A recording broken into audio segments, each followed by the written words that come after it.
Welcome to Nevermind the Furthermore with your host, Brian K. Morris, independent publisher, freelance hybrid author, award-winning playwright, and former mortician's assistant. Beware, beware. That might not be a phone jingling in your pocket. Join the Nevermorians for morning mischief and madness at 10 a.m. Eastern, 9 Central. Your sense of humor is the only thing you need to wear.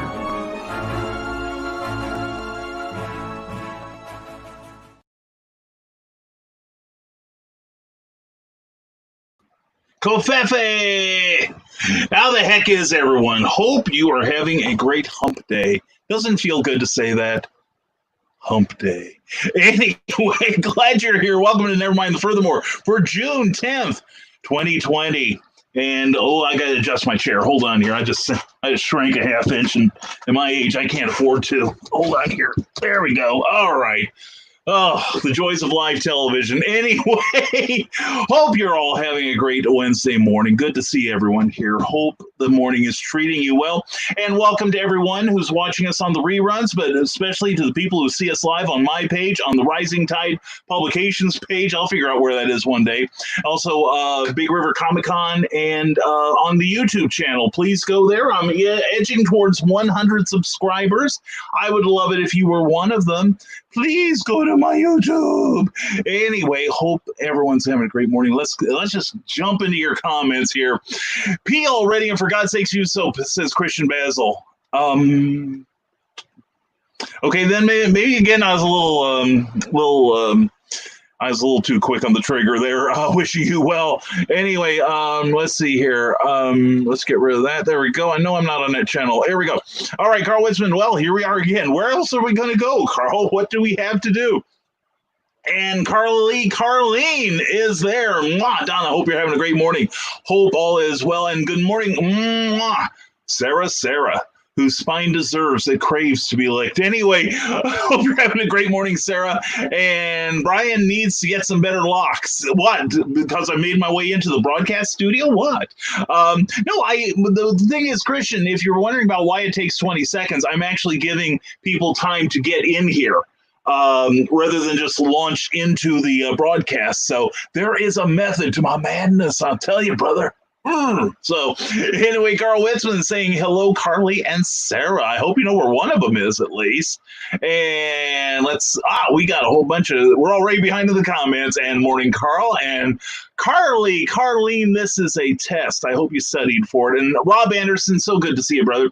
And thank you so much, my man. There is a link to my Amazon page. Rob is taking care of me as always because he's awesome. Rochelle Lester, saw you sneak in there. Hope your morning's going well. And let's get the next comment going here. And it happens to be from Rob Anderson, who shows my Goodreads page. Thank you again, Rob. You're the absolute best. And Carlene says, hi, Sarah and Carl. And Tyrone Tony Reed Jr. is with us. Thank you, sir, for attending. Good morning, everyone. Happy Hump Day. Have a wonderful and productive day, everyone. And you will if you go to TyroneTonyReedJr.com. Also, if you want to get to know Tyrone Tony Reed Jr. a little bit better, tune in to Clever Title Pending this coming Tuesday, June 16th. We're going to talk about inspirational writing. How does your faith influence your writing, or does it? I think we're going to have some good conversation at night.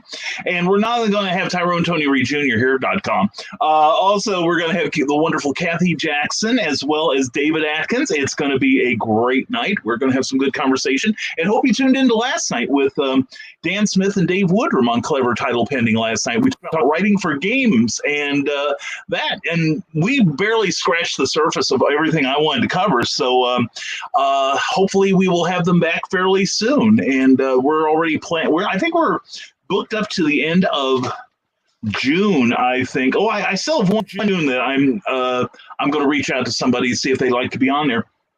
But anyway, June is almost filled up, and we're filling up July rapidly. And thank you to everyone that wants to be on there. It makes me feel really good. And Yeah, Carl, my name's in red, says Carleen. And good morning, Eric Hawkins. Good morning to you, my friend. Hope you are doing well, sir. And hi, Carly, says Sarah. And Carl Wisman, see, I am learning more about YouTube. 72 subs now on the tube. Thank you, Carl. We got to get you caught up now, brother. Of course, you're probably light years ahead of me, or you're smarter than I am trying to get on there. Christian Basil says, Brian's shows now start with a 45-minute intermission like an old school musical. Oh, yeah. Exactly. I come from musical theater, so it just fits with me. And there we go. I'm on your YouTubes, Brian. Oh, my God. My YouTubes have never been happier. I'm telling you, Sarah.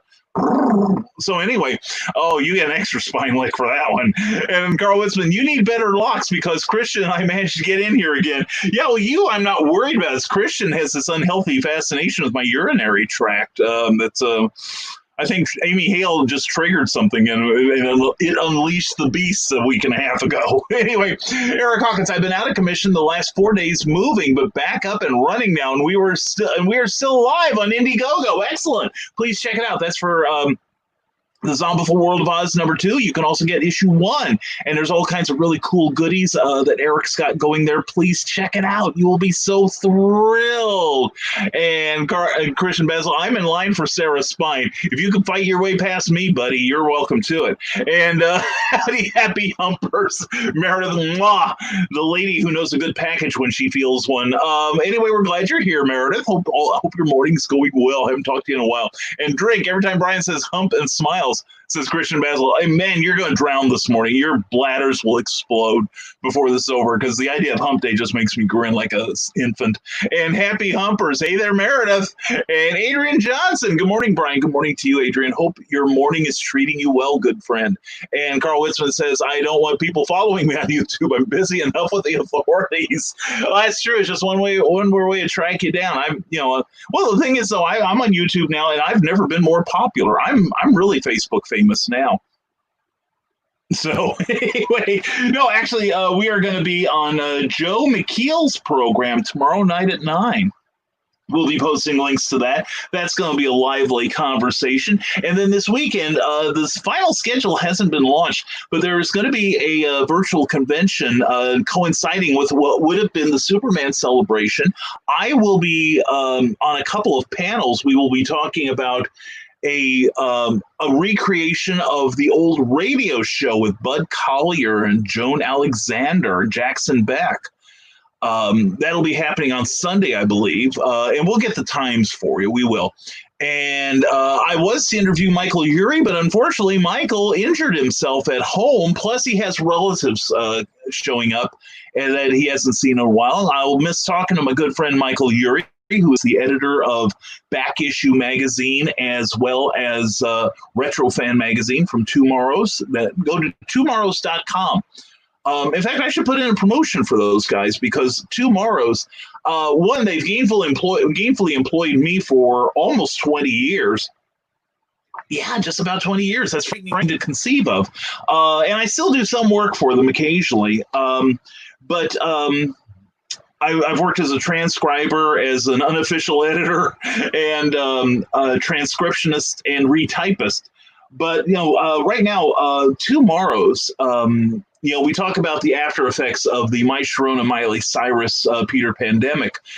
And one of them is, magazines. And I never really thought about it until I got a message from publisher John Morrow a couple weeks ago. A lot of the comic shops across the country have been closed, as you well know. Also, Barnes and Noble, where they also distributed a couple of their magazines, they also have been shuttered, and they basically sent back all the magazines, and these guys can't. They have to sell all these magazines. Plus, they had more printed for the next issue, which, of the couple of their magazines. And with the comic shops closed and Diamond not distributing and Barnes and Noble and other outlets not being open, they're stuck with a lot of surplus goods. So please go to tomorrows.com. That's tomorrows.com because it's John and his wife. And check out some stuff. He's got some stuff on sale. He has digital and hard copies of everything. And if you go through, if you're interested in any of my material there, send me a direct message on Facebook Messenger, if you will, and I will direct you to some of the magazines I've written for on there. I've been in Back Issue, Retro Fan, and the Jack Kirby Collector mostly. A lot of what I've done for Alter Ego has been more of the transcriptional variety, although there's some excellent articles in there. So so definitely please hit me up if you want to learn about what I do when I'm not here. All right, and Joe McKeel, howdy to you, brother. I'm looking forward to tomorrow night at 9 p.m. Eastern, 8 p.m. Central Time. And please, Joe, if you want to put in a link to our show, I would be more than happy to permit it. Anyway, David Atkins, good morning, David. I would like to say hello, but I think that someone may be offended for even that these days. You're not saying hello, I'm offended. I'm not just offended, I'm outraged. Is there anything we can say that won't get people triggered? No. Anyway, so you might as well do it. So anyway, hey, David, I hope you don't mind, but I'm penciling you in for this coming Tuesday. You expressed an interest in being on Clever Title Pending. And unless you tell me different, I will keep you on the schedule, all right? But if something comes up, I will understand. And everyone's saying hi. Carl says hi to Meredith, and Sarah says hi to David. And hey, Carl, if you're not being watched by the authorities, you're doing it wrong, says Meredith Logren. Well, by gosh, I think then I'm doing it more than right then, I think. Good for you. And hey, Sarah, thank you, says David Atkins. And following me on YouTube and Facebook, thank you, Adrian. Thank you. My conquest of the social media has begun, and I promise to take you all with me, my loyal Nevermorians, and we shall conquer together. I plan to, when I reach the 1%, to be the oppressor you've always dreamed of. So anyway, I shouldn't say things like that, especially nowadays. Holy cats, there's a lot of bad stuff going around. I don't want to be associated with certain people, like near the Potomac River. And so anyway, thank you, Adrian. Thank you so much. Thank you for supporting our irreverence. And you're welcome, David, says Sarah. And Tracy Rosa, good morning, Brian. Good to be Facebook famous. Hey, dude, it has its perk. I don't know what it is yet, but I'm hopefully going to find out one day. Oh, Tracy, I sent you an email a few days ago about a possible meeting. Move that to next week. See if that applies. Anyway, David Atkins, at least one person is not offended. Yay! Well, you found him. I'm hard to offend. I'm probably more offended by rudeness than I am, and I generate my share, so I shouldn't talk. But I'm more offended by rudeness than I am, ideas. I don't fear. Most ideas I don't fear. I mean, there are some that are unhealthy, but at least as long as we can discuss them rationally and still leave as friends, I'm good for that. But anyway, Tracy Rosa, I meant to say that you can find his books on Amazon, and I think you should because they're fantastic. Also, check out his page, Tracy Rosa, author, actor, Renaissance man, because it is fantastic, and you will be happy when you do. And Sarah says, David, no offense taken by anything. There you go. Yeah, if I can't offend Sarah, no one can. Carl Winston says, I'm waiting until they invent self-triggering offendees. I think we've already got them. I really do. It's like, there's oxygen around me. I'm triggered. I want my safe space, but no oxygen in it. Mary Logren, good morning, Donna, Carl, Sarah, David, and Adrian. I'm sitting with the cool kids on YouTube. Well, you certainly are. And here, man, I'm here in StreamYard managing. Anyway, a little taste of coffee. And Rick Bradley, good morning to you. Hope you're having a great morning. Amy Hale, as always, hope you're doing well, as I hope Teresa Dunn is, and Bill Sarn. Folks, I hope you're having a wonderful morning so far. And Rick Bradley says, good morning, Nevermorians, and we greet you too, as we greet Ted Davies Artistry. Good morning, all. Good morning to you, brother. Put in a link to your new book and make everyone happy. And we are the cool kids here on the tubes, and Sarah's perched on my tube, so everything's good. David Atkins, I find it hard to be offended. People trigger me with ignorance. Thank you. There we go.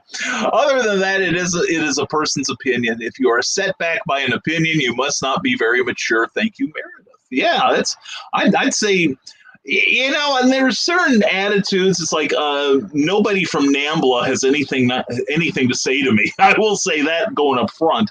You know, there are some ideologies that I find patently offensive, but they're mostly involving taking advantage of other people and being stupid, totally stupid. And Adrian Johnson wants to be one of the cool kids because he just made his way to YouTube. And good morning to you as well, Meredith. And yay for two not offended, says David Atkins. David, let's see if we have to use a second hand before this episode is over. We may not run out of people, though. Nice to be one of the cool kids for once. Yeah, Carl, I've yet to experience that. And Ted says Carl Witzman. And Carl Witzman says, Ted is a cool kid, too. Yes, he is. He very much is, and a very creative one as well. Carl, says David Atkins, we are not the cool kids. We are riding the special bus. Not sure our type of special is wanted. It is, but not in all 50 states. I will say that. Some of them, however, do have very strong extradition agreements with other municipalities. So, y'all tread carefully. You know what I'm saying? Just tread carefully. And moving back towards the comments that I shot through. And yes, he is, says Sarah. And good morning all from Amy Hale. Mwah, good to see you, Amy. Hope you're doing well. Hey, please put in links to all your amazing work. And wait a second, we had God morning. And then good morning. I think we've covered all the bases there. Well done, young lady. And Luke Stone Studios, good morning, Nevermorians. Good morning to you, my friend. Hope you're doing well.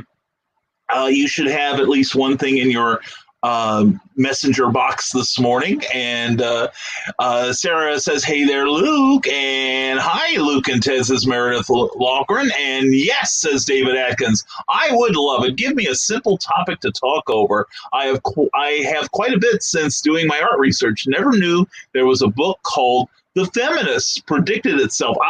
Who wrote this?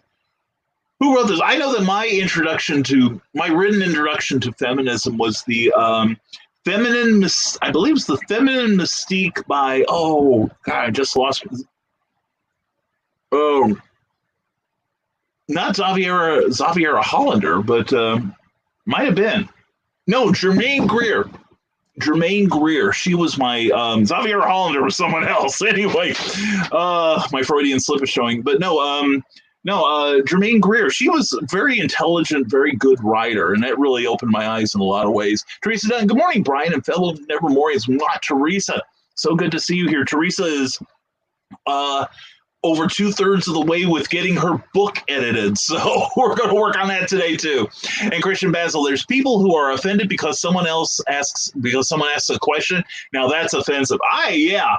Well, how do you figure that? Anyway, no, yeah, that's the problem. Some people seem to delight in being offended, and I choose not to be one of them. I save my offense for when I genuinely need it. And Teresa has a link to her book, Poetry Expressions. Number 2 is currently in the pipeline. Number 3 is being written, and there's a lesson for all of us. You know, while the one book is being, going through the production phase, get started on your next one. Nothing succeeds like excess. Christian Basil, offending Sarah, give me a chance. Show ain't over yet. I don't know, Christian. You can hold your own, and I'm sure you have many times. But Sarah could give you a run for your money and start drinking, people. And what would you do for a friend, says Rick Bradley? Let's find out. Would you confront pure evil to save their soul? Sam and Ronald have been friends forever, and after Sam finds a little blue marble, their friendship is put to the test. Find out what happens in Rick Bradley's first published work, The Marble, in the horror anthology The Nightmare Collective from Neoleaf Press, available in paperback and digital form from Amazon, from whom all blessings flow. Well done, Rick. Well done.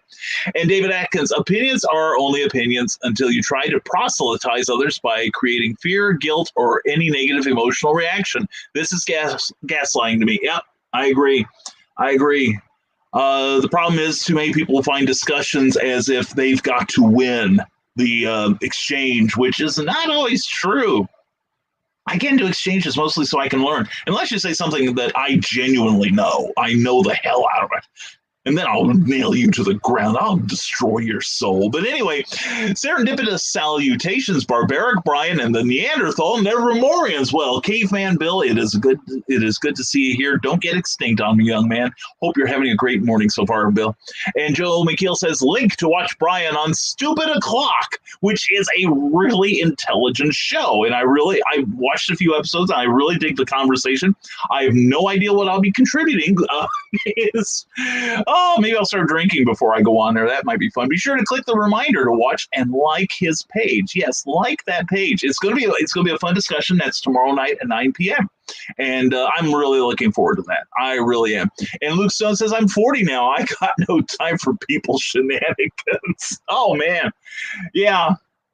I think I was getting that way like when I was in my early 20s. It's like, I bought a book it was a series of books, the Curmudgeon books, and they were like collected sayings from various famous curmudgeons like John Lydon and W.C. Fields and Groucho Marx. And I'm like, I agree with everything in this book. So I guess I'm a curmudgeon before my time, and I don't think I've mellowed a lot. I don't know that that's a problem either. Rick Bradley says, come and check out my author page at rbradley42. He hopes to see you there because he posts some funny things and updates to his upcoming projects. Very, very good, young man. Very good. Adrian Johnson is trying to see which one is off by a little bit, and I don't know which one is, either Facebook or YouTube. Well, Adrian Johnson, what usually happens, according to what I've heard, is that Facebook lags behind YouTube, and YouTube generally has fewer lags and better sound and picture quality. So that's kind of why I'm grateful Meredith got me on the tube. Anyway, which you thought was the subway system in London, but no, it's I am grateful to everyone who has subscribed to my channel so far, and we are going to do some instructional videos. I've already started writing a bunch of them because I want to play. I plan to like film a handful of them at one time, so that I'm not like trying to scramble and I have like a backlog in case something should happen. All right, because something always happens. I'm finding it's called life. Anyway, let's get back to your comments here. Carl Westman says, I'm going to agree with David Atkins' last comment about not being offended. Someone can tell me that they don't like me and I'll just shrug. Yeah, I figure it's their loss, right? And Rick Bradley has a website called authorrickbradley.com, and you need to be there. Go there now, right now. Don't wait. And Rick Bradley's also started up some RPG lists along with Dave Woodrum at Fishwife Publications on drivethrurpg.com. For his very first couple hundred random lists, check those two links out and purchase them. Fishwife is, especially, Fishwife Publications is really, really pretty cool. Now you can go there and they've got like over 700 different publications, which are not only of use to gamers, but I think they would be sensational helps for writers. In fact, I'm enjoying some that he sent me already.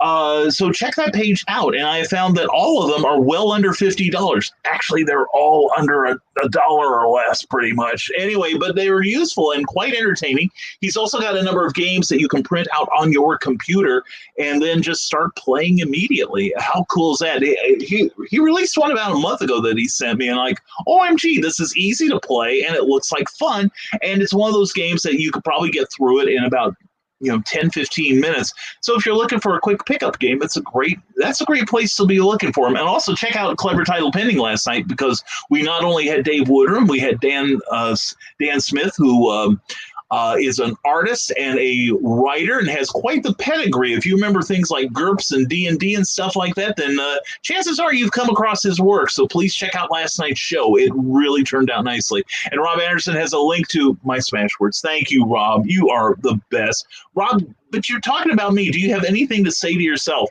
Why, goodness, you do. Rob Anderson, the creative indie devil who is a proud comic book advocate who creates independent comics and underground comics about fetish, monsters, and more. You can follow him at mrandersin.com. And as these Les Etats-Unis start opening up more and more, please go to creatorofwrittensense.com and check out the soon-to-be resuscitated Comic Convention Highway. where you can find out where your favorite creators are gonna be. And list, dude, because I think my schedule is as set as it's likely to be. The only thing that might happen are cancellations at this point. Carl Witzman, right, Luke, with age, you realize what is important to care about. Choose your battles wisely. Good advice. And good morning, Multiverse, from John B. Pica, Citizen Pica. It is a pleasure to have you here in the Multiverse. Hope that the blue pill tastes good. Anyway, hope you're having a great morning. And happy New Comics Day. That's right. Today is New Comics Day in many parts of these fruited plains. Please support your local comic vendor because a lot of them right now are struggling. During the last 3 months, we have lost quite a number of them. And there are some people who have to drive more than an hour to get to comics, fresh comics every week. And thank goodness for mail order, if nothing else. But right now, the comics industry is in flux, and a lot of shops don't know which way they're turning. So please check them out. Please support them, because comics are a major industry, and you never know you may be buying a comic that could be turned into the next movie. You never know. Also, that reminds me, thank you for reminding me, John.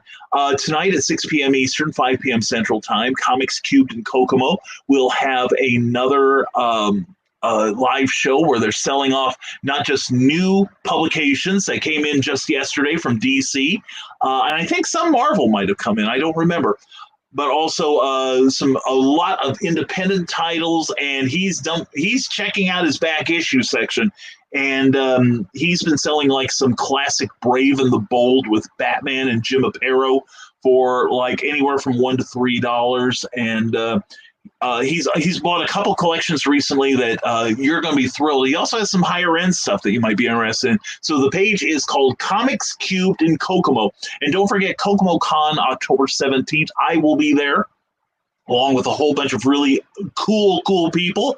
Luke Stone, are you still planning on showing up? I would love it if you did. And Bill Sargent says, I am offended by not knowing what you are talking about, so I can take offense to it. Oh, yeah, we'll get offended by this. I'm not going to explain nothing. So there. I will hoard all the knowledge myself. I will be the 1% knowledge hoarder. There we go. And John B. Pica, getting back to normal, one comic book at a time. Yeah, that's true. That's true. Well, I know that my local comic shop, we kind of started ignoring social distancing there to a point. I haven't seen one single person in there with a mask. And I thought, well, I don't want to stand out. Although I did have one day where I was wearing a mask that was made of leftovers of one of my Superman shirts that Cookie made me. And it was funny because people were pointing out, your mask matches your shirt. That is so cool. And they're like, hadn't thought of that. So it was, I just dress myself. I don't really take a look at anything. So obviously, so please check out your local comic shop, and also check out Comics Cubed in Kokomo. They do very reasonable mail order. In fact, they are not trying to make any money on the postage, as some comic dealers do. So please check that stuff out. Luke Stone Studios says, I'm going to be drawing a really cool sample page this week. Y'all going to love this new book. I hope so. I hear the writer's a bit of a hack, but anyway, the art, I know the art will be brilliant. The art will be excellent. I hope the artist likes it. I really do. For a friend, Anyway, Carl Witzman says, Bill Sargent, someone said that they hate Saturday cartoons. Why, that commie bedwetter? We ought to hang them by their thumbs. And so you can be offended now, says Carl Witzman. I think we all can be offended with that one. Good Lord. That's like hitting us in our core. And I tried to keep a cup over my core. Anyway, Harley Slavic says, greetings. Hope everyone is well. If you like product unboxings, comics, music, and movies, then feel free to subscribe to our company YouTube channel. Very much appreciated. Please do. Check out Harley Slavic. And if you need anything geeky and collectible, talk to Harley Slavic at harleyslavic@gmail.com. And they are wrong, says John B. Pica. Yeah. Oh, it's so frequent that we could say that. Yes, they are wrong, whoever they are. Brian, Parley J. Cooper, not highly praised on Goodreads. What? Did somebody not love what I do? David Atkins, or what gives? And that's the thing. I hate to say that I don't pay attention to my my reviews, but unless I have, I like the praise. It is always appreciated because it always seems to come when I need it. But as far as I don't get many detrimental reviews, I did get one person on Goodreads who gave Santa Sign like a three out of 5-star review. And I saw that, and I'm like, oh my God, well, what did I do wrong that I can fix, in future books? And I went down and they were raving about it. They said, oh, this is an awesome book. We love this book. It's the funniest book we've read. And I'm like, what? What do I have? Do I have to cure cancer to get 5 stars out of you? What gives? Anyway, that's reviews. I do appreciate reviews, and they are useful. Please review my books and send that in. I really would appreciate it, as I appreciate Maria Gonzalez, who I'm going to be doing something with at a virtual con real darned soon. Let's see if I can start teasing that. Yeah, I looked at April and I thought, wow, I don't have any shows that month. And then I realized, oh, wait, that's next year. Anyway, yes, August 15th, we'll be doing a virtual library show. Go to mapldfanfest.com and find out more information. Looking forward to that. And let's see, Meredith Walgren says, hey, Florida peeps, what events, cons will you be attending? I'll be at Tampa Bay Comic-Con looking for others to meet up with you guys. Oh, man, I wish I could go. I really do. And there is a possibility I could be on the OnCon network this afternoon. On the Kickstarter show with Rob Anderson. We got to see what my schedule looks like. But anyway, check out that show. It is a fine, super fine show. John B. Pike, a great new pulp adventure title from Image on shelves today. Adventure Man #1 from Matt Fraction and Terry Dodson. Ooh, that's a pretty powerful team. I like a lot of Matt Fraction's work, and I've never seen a illustration from Terry Dodson I didn't like. I have to say, a lot. I like Matt Fraction's Fantastic Four, although it was pretty heavy. Simple mind like mine trying to keep up with the concepts. Holy cats! What do you expect of me, people? His Jimmy Olsen, I'm still waiting. I'm still waiting for that. But otherwise, he's a fantastic writer. He really is. And Luke Stone, I'll be at Tampa Bay with Rob Anderson. Well, cool. Well, hopefully you'll be a good influence on the boy. You got your work cut out for you. Anyway, Rick Bradley, joke's on you, Brian. You can't destroy my soul. I've been married and divorced. Whoa, that's true. You don't have anything left, I would imagine. And I'm still married, so which means there's hope for us all. Anyway, we can still try, Rick. We can still try. Brian, says David Atkins, being a backer of our uniformed friends, what is your idea of defunding the police? Many are worried, and I see many moving quickly. Hate to say that I want them to lie in the bed they made. I want the bad cops punished. I mean, I will. That's not a very brave stand, frankly, on my part, but I do want the bad cops punished to the fullest extent of the law. And we're hearing more and more about certain cultures that allow the violence to exist. And I'm not sure I want to get too heavily into this. And I'm still studying the defunding the police. I think a lot of it is pretty much pie in the sky, but I will say that you are not going to get a better police force by taking away their tools or firing them, which is what defunding could work towards. Now, I do support firing them.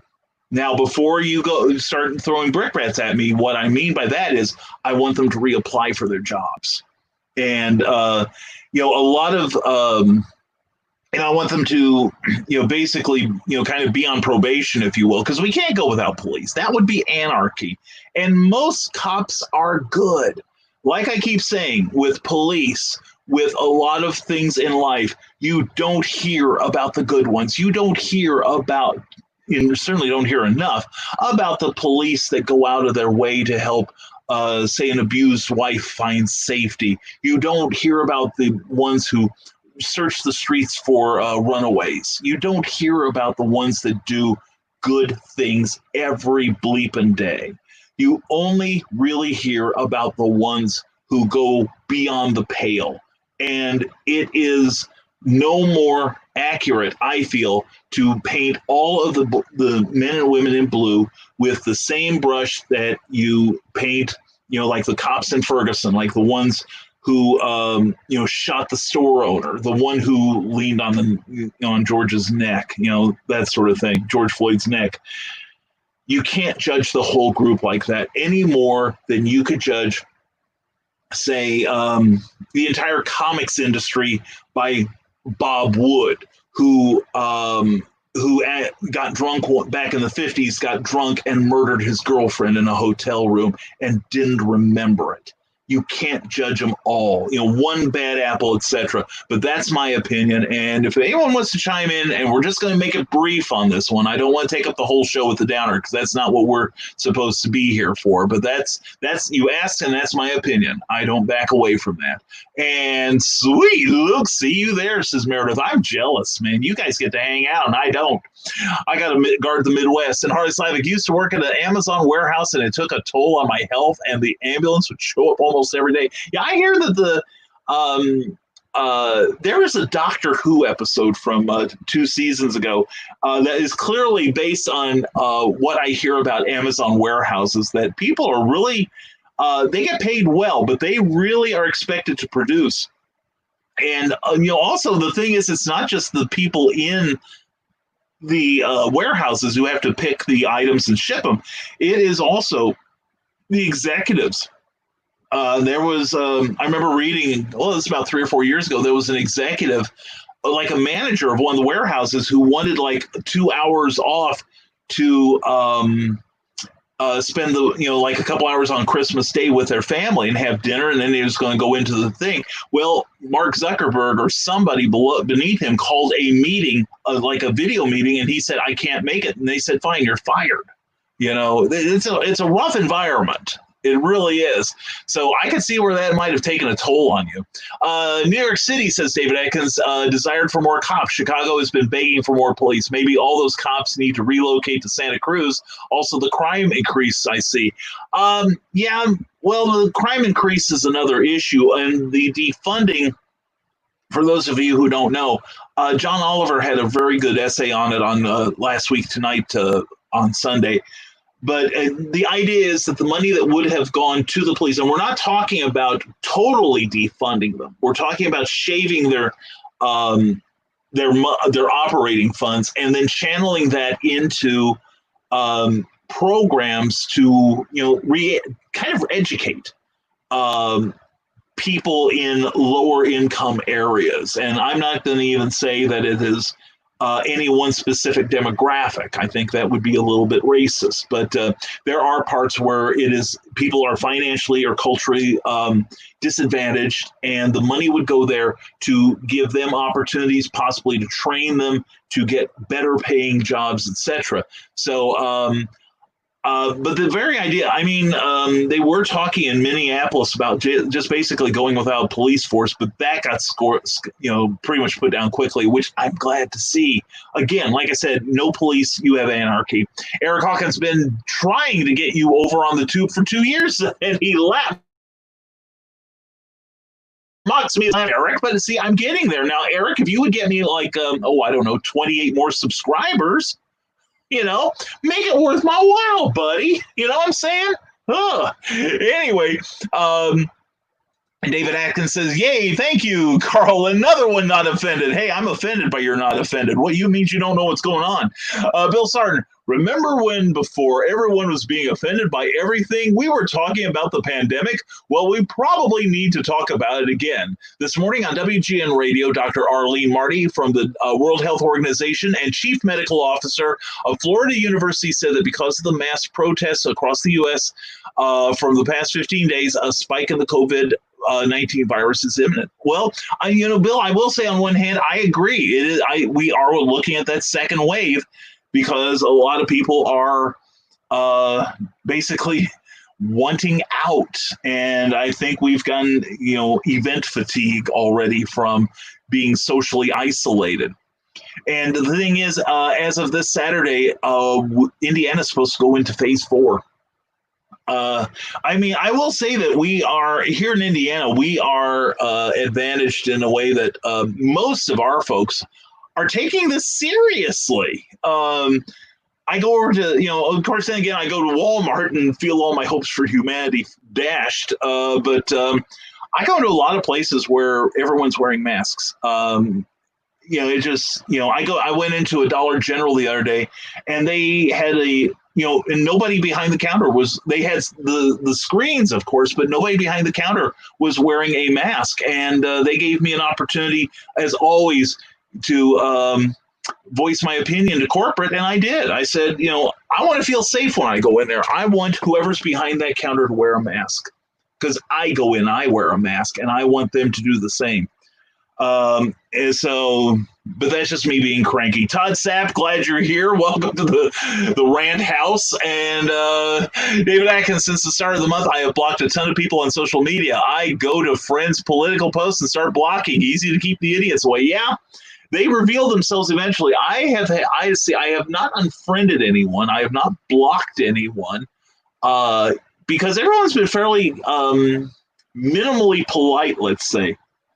I have unfriended a number of people. I have put on snooze, I don't know how many, but then again, I've got about 2,100 people on my Facebook accounts, and not all of whom give a damn about what I have to think or say.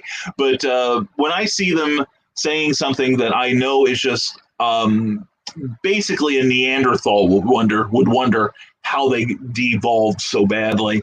When they express ideas that I think are hurtful and actually detrimental to the advancement of society, that I'm like, click, I turn off the channel. I'm done with them.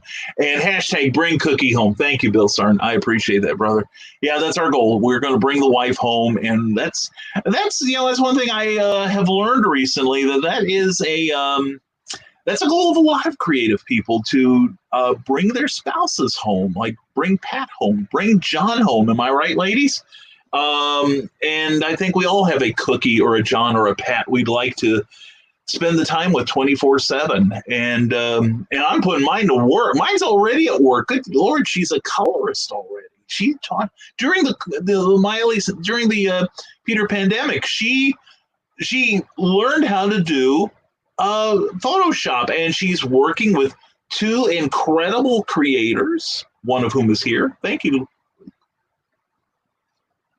And she loves it. She is having fun. She has been told she's reasonably good at it, and she looks to improve. So yay for her. I hope she can support me in my declining years, of which I have more than 1 foot in. And John B. Pica says, Adventure Man #1 may be for comics with Sky Captain, and The World Tomorrow was for movies. Ooh. Oh, dude, you know how to sell that book, brother. You must get a percentage. If you don't, you should. I mean, I love Sky Captain. That's one of my favorite movies. I'm going to look for that. I'll tell you what, John, if I see that at my local comic shop, I don't think I'm going today, but if I see it tomorrow, I will pick that up. I really will. If not, I'll try to get it tonight. Comics Cube. Harley Slavic, issue of Scooby-Doo, Where Are You?, as well as other titles available for sale. Let us know if you're interested via messenger or comment at Harley Slavic store here on Facebook, or go there and let him know. And Luke Stone Studios, we will be making a major announcement next Wednesday. Very, very cool. Very cool. And David Atkins says, anti-mentality is beyond dangerous. If all you do is call out things that you disagree with and call them enemies, you will find that more people will despise you and unite against you. That's true. In fact, what was it? I've been seeing articles, I saw on Apple News this morning, that I've seen some comparative studies, and it's kind of interesting. Around the time of the late 50s, early 60s, even up to the late 60s, there were several prominent pollsters that went out and asked what people thought about the protest movements of those times, mostly the civil rights ones, and asked, do you think they're doing more harm than good? And the majority of people back then, in those times, back in my childhood, were saying, yes, we think it's doing more harm than good. But now they're taking those same polls, asking people, do you think the current movement of Black Lives Matter and related issues, do you think the protests are hurting the cause? and I think it was like somewhere around 7. I don't remember who did the poll, but it was somebody reliable, and they said something like 73% of those polled said that it's helping, said that they think it is a positive thing, and it's our right to protest. Seriously, we have the right to protest. Now, we don't have the right to torch a target, and I want those people locked up as domestic terrorists because I'm an unforgiving. So anyway, but I have to agree with you, David. And Harley Slavic, DC left Diamond, so I'm glad I work with UCS. You better be, by gosh. UCS, yeah, UCS, it's like I was pointing out to somebody, or I was pointing out on the show the other day, they've already made a difference. UCS and that the other place that's distributing DC now they have superior packaging, which is something that all comic shops have wanted for as long as Diamond's been around. I mean, I remember when there wasn't a Diamond back when I worked in comic shops, and the thing is, they would ship them, and a lot of stuff would come in damaged, and then you have to get credit for it. Blah blah blah. But these new people were like wrapping things in just a little sheet of bubble wrap, and it makes a lot of difference in making sure those comics look as good as possible when they get to the retailer. And I notice Diamond's starting to do that now too. I think that's cool. And yes, I haven't gotten my invoice for my table yet, but I plan to be there, says Luke Stone. Excellent. Well, go for me. And your thoughts, says Christian Basil. Dude, you don't want to know my thoughts, man. Oh man, they would make you blush. And we have a minister here. It's not going to score me any points, if you know what I mean. Anyway, Christian Basil's in the process of reducing or eliminating my time on Twitter. Calling Twitter a dumpster fire is an insult to dumpsters that happen to be on fire. Every time I get on my feed, it consists of at least 20 people who want to hurt another person or worse. If Twitter had rules and principles, I feel they were tossed in said dumpster. Everyone's thoughts. I think that's true of a lot of social media, actually, Christian. And I would say, actually, if you find the environment toxic there, leave for your own safety. Seriously, leave. What frustrates me anymore about Twitter is it's become like Instagram or Facebook, in that my first few things in my news stream are people I know, people I do want to follow. But the thing is, then after that, it's like everyone they know is horning in on my my feed, and I'm getting a number of people who have not asked my it's getting to the point where I don't mind promoting people, but I want to vet them. And I've had some people who it's not that I've had a few people whose products I could not endorse, or people I could not endorse, and they've been using my forum as my pages as if they owned them. And I actually have unfriended a couple people who did that. If you're going to use, and there are some people, if I say go ahead and use it, then you have permission. But I've had some people lately who have taken it upon themselves to post there, and I've been taking them down, and I will continue to do so. So please just ask. It's just a nice thing to do. But for that, I if it weren't for getting to talk to you 3 or 4 times a week, all of you, I probably would give up Facebook right now. I probably would take a hiatus from Facebook. As it is, aside from the shows, of course. I'm on Facebook less and less these days because the banality of it is rapidly getting to me. So, but anyway, I'd love to hear your thoughts. Do you think Twitter has become toxic? Do you think Facebook is getting there, or has gotten there long ago? Let's hear your thoughts. It's not just me, And David Atkins, for all the artists on here, I need advice on where to get A3 paper. Finding that my small paper is not big enough to draw the images I want to make. Have an easel I want to create for this reason. Okay, well, if anyone can help David, please do. We would love it if you did. And Carlene says, our local comic shop was forced to close because the owner of their building hadn't paid taxes or utilities. Now, yeah, I know, that is miserable. That is sucky. I hope Vintage Villains can find a new storefront. Yeah, I'll be able to get one at the Village Mall real cheap. Oh, of course, I know they had a sports card show place in the mall for a number of years, and it isn't like that mall doesn't have any empty storefronts. That's the Village Mall in Danville, Illinois, used to be the mall of Danville, Illinois. But in recent years, a number of places, like a number of malls, have wound up shuttering their operations, and I can remember when that place was jumping, and now it's sad to go there. It really is, and I wish it weren't that way. Harley Slavic says, my company buys collections as well. Also, if you have comics and other collectibles, you need to liquidate them, then contact the Harley Slavic store here on Facebook. Meredith Logren says, oh no, Carlene, that's terrible. That pretty much happened to my deli when we lived in New York. Some people suck. Oh yeah. And all the cons, says Christian Basil. That's where he wants to go, all the cons.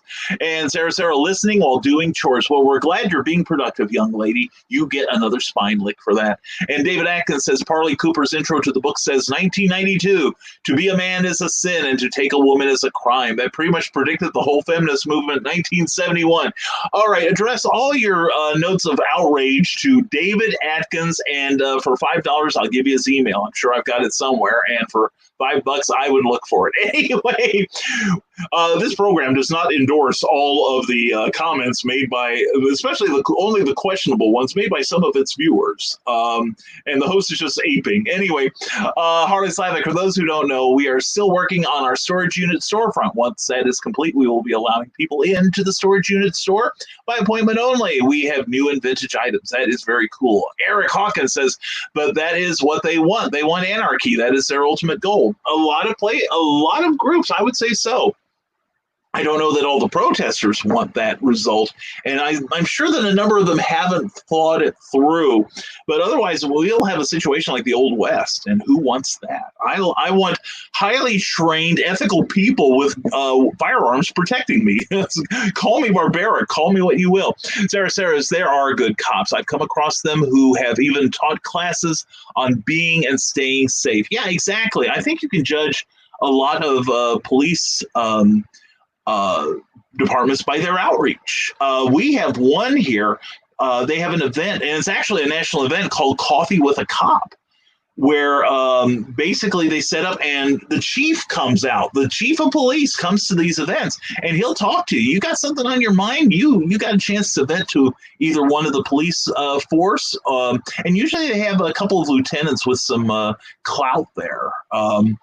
And you can vent to these guys and get to understand them a little better. It works both ways. And also you can score free coffee. You know why I'm going. But no, that actually, in all seriousness, that's what led me to understand the police a lot better. So, and the thing is, not all police departments follow that. I talked to one person who worked in the suburb of a major municipality, and they had never heard of it.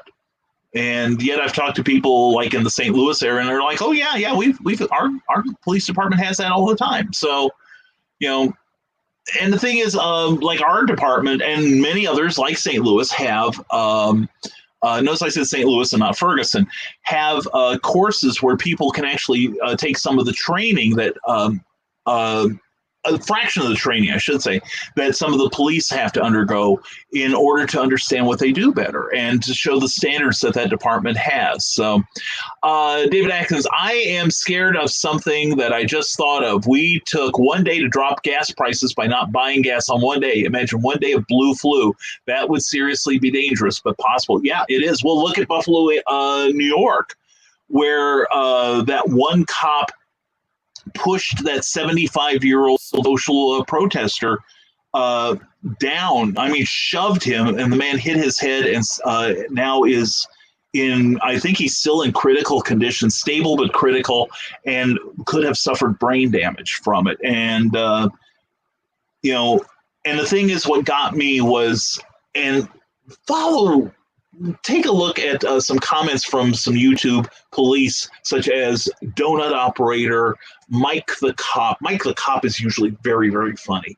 And Officer 401. And all three have weighed in on these current issues. And all three of them have said that in this instance, what that one cop who pushed him, his duty should have gone from crowd control to what do I do to help this man, to serve and protect. And what got me, not just the shove, was what outraged and offended me, frankly, was the fact that he hesitated for a moment and then walked past the guy. Then another person came up behind him and started to lean down to see if he could help. And his other policeman grabbed him and led them. There was more than one person who wanted to do it, led them away from that injured man. So, and there are 8 different things that a number of activist groups are looking to have the police do. And Donut Operator and Officer 401 broke them down, 5 of which are currently in effect in most police departments, such as limited use of strangleholds, that sort of thing. Well, actually, they want to eliminate strangleholds, but the officers had well-reasoned things about why they really can't follow that policy all the time. Like, you're coming up to what you think is a random traffic stop, and suddenly the man steps out of the driver of the car in front steps out and pulls a gun and starts shooting. You don't have time to fire a warning shot, and it's kind of unfair to ask a man to take a bullet. Defending themselves is only fair. And there's a whole lot of issues with that, and it's like good breakdowns. You'll understand it a lot more. But yeah, it would take just one day, and we would see some serious unhappiness in every community if that happened. Rick Bradley, and I know that a lot of times people will get upset if you show people doing good because they view it as self-praising, but then wonder why no story of good people are told more. People are something else. Yeah, and Rick, and look at the Sean Krasinski show about good news. That ran something like 9 episodes. I didn't catch any, but it wound up being one of the highest rated YouTube shows ever. Okay. I mean, it set record because people are craving good news. People want hope. Now, I'll give it to you. I think we'll survive this. I know we'll survive this.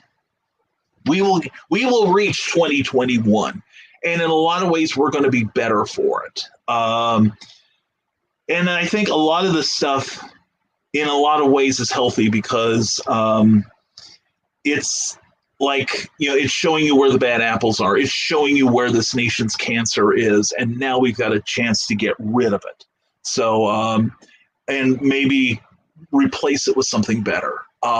In a lot of ways, it is, like I say constantly, adversity does not build character. It reveals it. And I think you see right now people who are taking control, taking charge, and are going to lead us into something better. All right. I hope I can be one of them one day.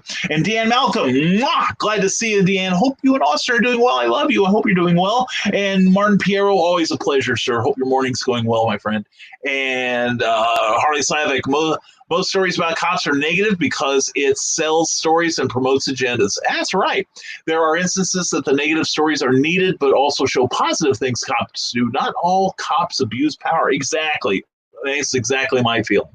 Eric Hawkins, what you will never hear in the media regarding Ferguson is that some of that was led by the Shining Path, a terrorist organization in Peru. Several buildings were tagged with Sendero Luminoso, which is the Shining Path. They have basically taken over Peru. Oh, man.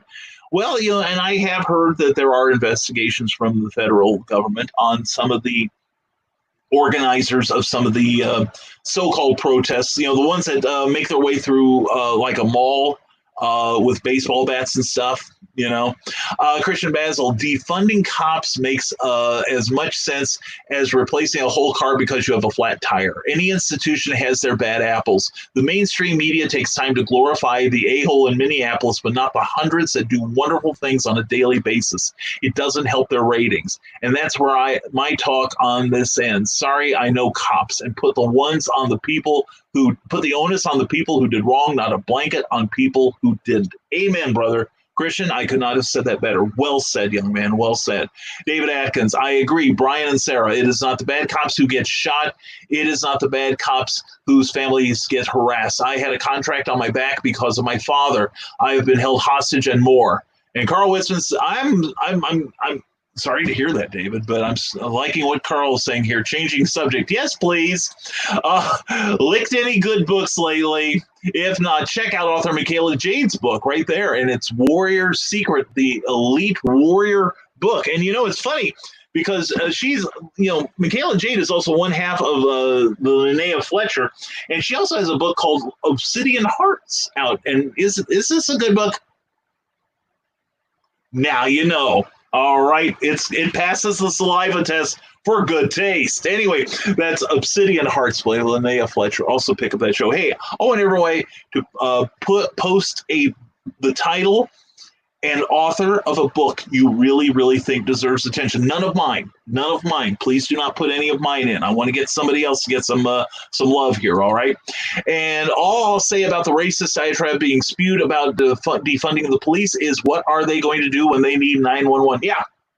Yeah, that's the thing. I've been a big fan of the sovereign citizen videos, and it's kind of fun to watch them, or First Amendment auditors, as many of them are calling themselves now. And it's kind of funny how they'll get in trouble. And first of all, they're hassling innocent people, especially police, trying to boost their own YouTube ratings, or to hopefully get one of them to lay into them so they can sue them for assault. But it's kind of funny when they get into some sort of trouble, and the first thing they start yelling is, dial 911, dial 911. I think it's hilarious. I really do. Schadenfreude, and just saw some more people voting since David Atkins, and yet it seems many aren't. The lines are empty, and now my conspiracy side is being triggered. But fact is always stranger than fiction. Boy, isn't that the truth? And really, if we want to make a difference, I'll tell everyone right now, make sure you're registered to vote in November. We've got a world to win, and that's where we do it. And I think what we need to do is, in my opinion, and this is my opinion only, vote out everyone currently in power. I would love to see it. You want to make a fresh start? Let's get some fresh thoughts in there. Let's get some fresh faces in there. If they've held, if they've held that office before, don't put them back in. If they have held something similar, don't put them in.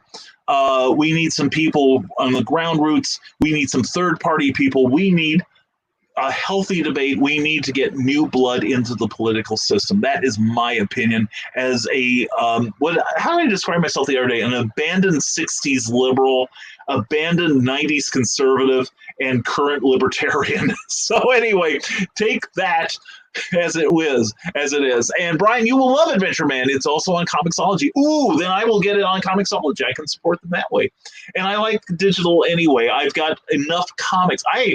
In fact, I've started buying some stuff on Comixology, which, by the way, is like, it's owned by Amazon, but it's like Amazon, but for comic books. And I've picked up some really cool stuff, and I am amazed by the, where else am I going to get a digital collection of, Secrets of Sinister House, which was a gothic horror title from DC in the 70s. I love that stuff. Or Weird Mystery Tales with some great Jack Kirby artwork. OMG. It's like, where else am I going to find that stuff, especially for a couple of dollars? And I'm actually looking to replace my physical issues with a lot of electronics, or digital copies, and I'm excited by it because the more I find, the more happier I am. Hey, the last time I went in, I got a copy. John will know what I'm talking about here. Many of you will. Red Raven #1. You know what I'm saying? Red Raven #1 from 1940. I got that on digital form. It's virtually, most of it is like Kirby and Simon and Kirby artwork and story. And it's like, holy cats, this is beautiful. I love the old stuff. I really do. And Comixology frequently has things on sale. You got to try to pay full price. The only thing I paid full price for recently, I think, was I bought Multiversity by Grant Morrison, because I got a chance to read it from the library, and I really enjoyed it. So I picked it up. And it was another case where Grant Morrison gets it on a lot of characters, that mainstream characters I wouldn't think he would, but he does. And, it's like some of Grant Morrison's stuff gets a little high concept for me, shall we say. But I love his Batman. I loved his Superman on Action Comics. And he did a couple of year one, I think it's 2 volumes so far, Year One Wonder Woman. And it's hilarious. It is a wonderful, wonderful book. And now I'm going back and looking at his Doom Patrol and thinking, maybe I didn't give this enough love when it first came out. But anyway, I'm seriously enjoying it. I really am. Carl Witzman says, David, the only conspiracy is laziness. We saw it while we were election judges. Most people don't even register. Fewer care to show up for the elections. I think this year we are at a crossroads, and we really genuinely need to get our butts out and vote. And, and if you don't feel safe, get a write-in ballot if you can. And I think I'm going to do a write-in ballot this year simply because I have it on good authority from someone out of the federal government that they're all crooked and that they're, and that they're easily corruptible. And I like to test the system, maybe, as I think as John Oliver pointed out about voting by mail. It's like people are treating it like it's this recent phenomenon. Did you know we've had it since the Civil War? Granted, it's only 250 years. It's that's certainly not enough time to test a theory, or 150 years. It's not like it's stood the test of time or anything like that. David Atkins says, not surprising, Carl. Sadly, yeah, seriously. Here we go. Oh, I do want to read this. I see that first word and I get excited. Rob Anderson says, Cat Dad rewards are sent out. We are waiting on seeing Luke Stone and Meredith Wahlgren at Tampa Bay Comic-Con, and several people, but are at 92% of rewards sent out within a week. That is beautiful, dude. And months ahead of schedule. So for your show to break the award cover is a limited edition and will be limited to 111 printed. Wanted to make it special.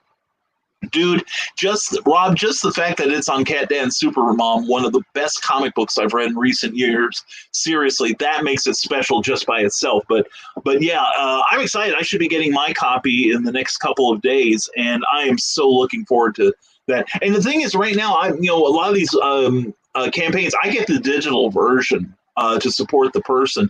But this, I am, because mainly I don't need the stuff, in my collection. I want to go digital eventually. But just the same, I bought a physical copy of Cat Dan Supermom because I believe in the product and I believe in Rob. So definitely check out his Indiegogo page and get your copy of it today. It is a wonderful story, and you can learn about how Ella farts could save the world. And Carl Witzman, yes, it is. People won't show up to vote, but they'll complain later. Yeah, and I know people have a right to complain under the First Amendment, but I feel if you don't vote, you should still shut the hell up. And it's like, I've missed a lot of primaries. I haven't missed a federal. I'm not one of those that I vote just for the big ones. I do vote for local stuff too. And I feel only now, after about 5 years in Indiana, that I finally understand Indiana enough to be able to intelligently vote here. So, I have done I did the primaries before in 2016, I remember. But I missed the Indiana primary. And I'm not going to complain about what, happened or didn't happen. But November, I am there. I am freaking there. I do intend to vote by mail, though, simply because I said I was told I should. And it's time for a more inclusive indie space. The era of indie is here, says Rob Anderson, and he would know. Independent, next-gen, diverse, endless entertainment. That's right. When the big companies said pencils down, the independent publisher said, hold my beer. We got work to do. And we got a lot out there. We were, the pandemic, and the thing is, Diamond let the stores down. Granted, the numbers, I understand the economics, and a lot of stores couldn't be open, but just the same, Diamond let them down. The DC and Marvel let them down, but the indie creator kept going. All right. That's why I'm proud to be one of them. I really am. Plus, I get to hang around really cool people, even if it's from a distance. And John B. Pica, I have decided to completely abandon identity politics on social media. Good idea.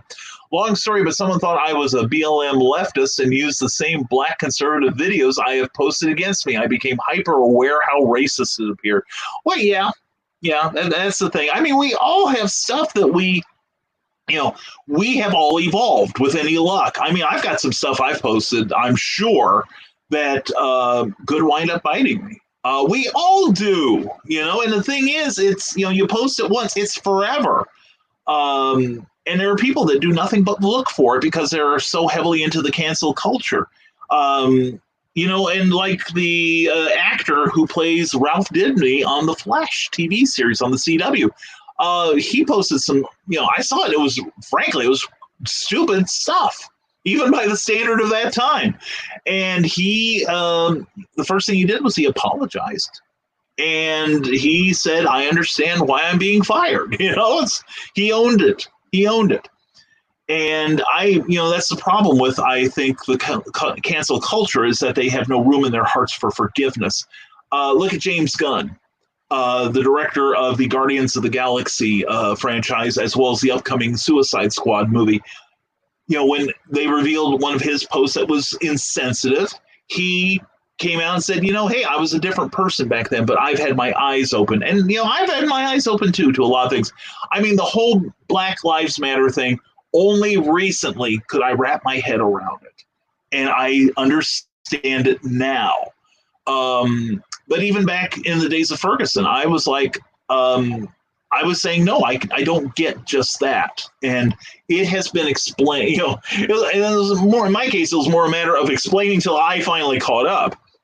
It was the same argument. It was like, oh, I get it now. It was a moment of illumination, but, it's just that it hurts my heart to see people, not being able to accept someone's apology.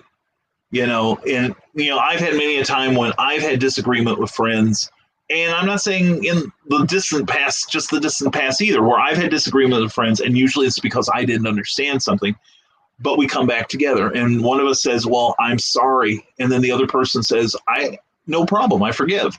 And then we move on from there, and hopefully we move back into a parallel evolvement again. So it's, oh man, I agree with you, John. I don't post a lot of that stuff anymore because, and it's not that I'm worried about losing my fan base, such as that may be.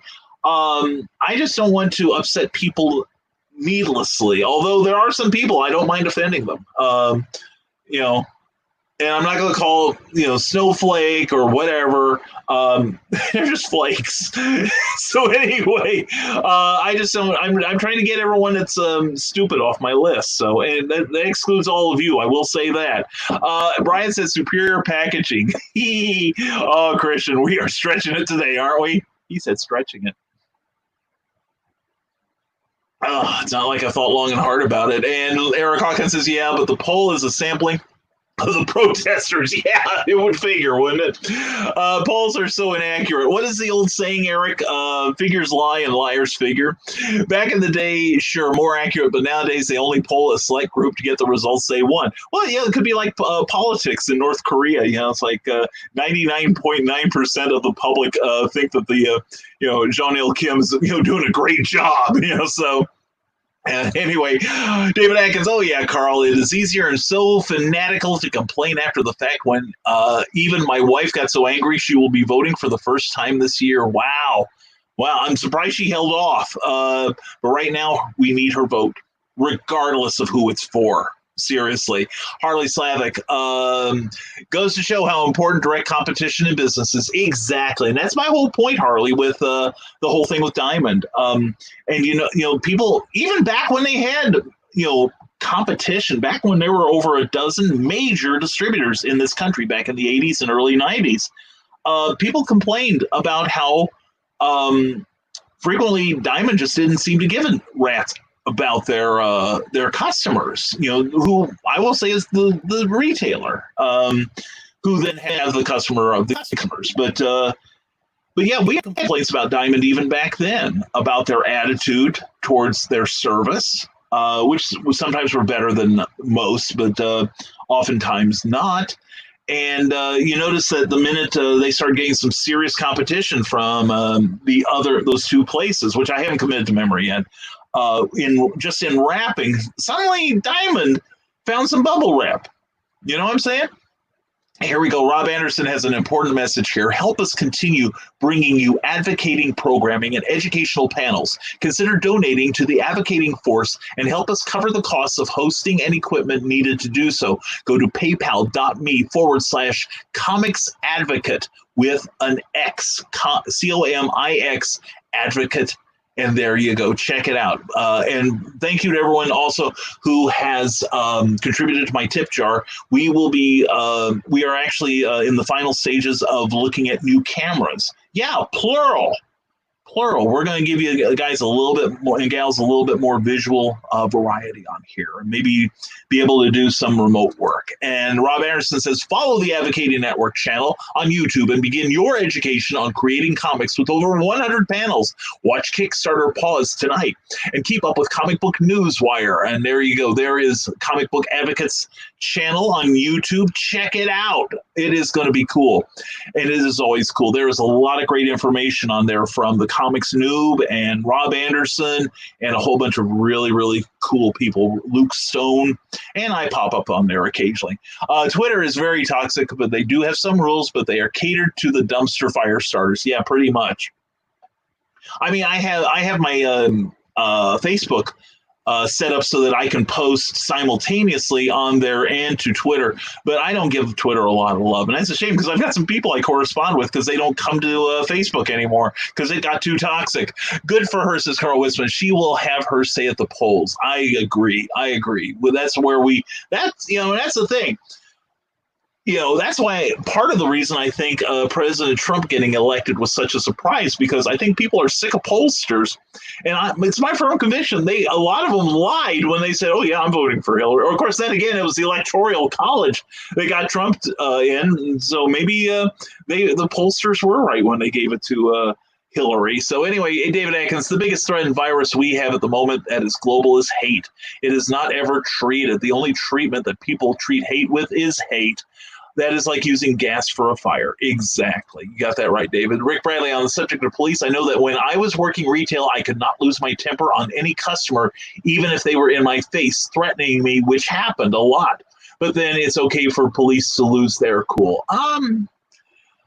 Well, we've all had bad retail experience from our customers, but the police, I want to be cooler than anyone. Because, you see what happens when they lose their stuff. And Meredith Logren says, I'm getting ready to post Brian's clever title pending interview with Ted Davies to the podcast. It should be up on iHeartRadio by this evening. Tune in. Thank you, Meredith. Thank you, hon. Appreciate it. Yes, Meredith has been very graciously putting my clever title pending episodes up on iHeartRadio, which stirs my that little lump of coal that should be a heart and makes me grateful. And I love Meredith, and she's wonderful to me. And Joe Bachman, glad to have you here. So you wander in there. Hope you're having a good morning so far. We're on iHeartRadio, so please check out past episodes. We also have recent episodes of Nevermind the Furthermore and Clever Title Pending up on YouTube. Please check out those shows, all right? Like I said, last night we had a fantastic discussion with Dan Smith and Dave Woodrum about writing for the gaming industry. I think it turned out rather well, and we could have gone on another hour, seriously. And then the week before that, we talked with Amy Hale, plus we have episodes with Meredith Logren, who's awesome, and Luke Stone and Carl Witzman, who are also awesome, talking about imposter syndrome, as well as Cindy Kemp, Charles F. Millhouse, Rick Bradley, Teresa Dunn, and and Luke Stone and Ken Keller, and all kinds of really, really awesome people. So check out Clever Title Pending. I'm getting really happy with that show, and I can't say that all the time. I mean, I do love this show, I really do. But Clever Title Pending is turning into something really special, not because of me, but because of the people we have on. So please check it out. And also check it out on YouTube if you would. In fact, first let me do this housekeeping. All right, there we go. Oh, man, am I behind? I am so sorry, people. But you have such good things to say. I got to get them all, just like Pokemon. There we go. All right, and then here is our YouTube channel. It's at Camouflage 61821. Another 28 people, I believe, and we will get our very own URL that we will gloriously place upon here and put into your loving hands. So please check it out. You're going to find a lot of entertainment and a lot of information, especially in the months to come. So please subscribe when you get there. I do appreciate it. I really do. And Harley Slavic says he's only on here for business reasons. I'm getting there, man. I seriously am getting with you. Rick Bradley, I remember when I worked for Rent One, I had a gun pulled on me just because I was there to pick up a big screen TV by the person who hadn't paid on it. Ooh, that's rough. Social media has become toxic, says John B. Pica. I agree. I have decided to only use it to promote shows and projects. Yeah, seriously. I use it to keep up with some people. Mostly I do that in private. David Atkins, the only cure for hate is love. Now, people are fearful of love. If you say you're in love with anything, someone will try to prove you have reason to hate or fear. Disgusting mentality. I have to agree with you, David. John B. Pica, to that end, I am only posting to pages and groups and sharing from there. That works. And A number is very close. Oh, A number is very close. Do you mean A4? Is that what it is? Or A3, excuse me, A3 is very close to 11 by 17. Okay, yeah. And I know you can get comic grade paper, although Eric doesn't like it, at Hobby Lobby. Rick Bradley says they still rented to the customer that pulled the gun, by the way. Oh, not surprised. Not surprised at all. And agreed, David, says Sarah. Sarah, same here.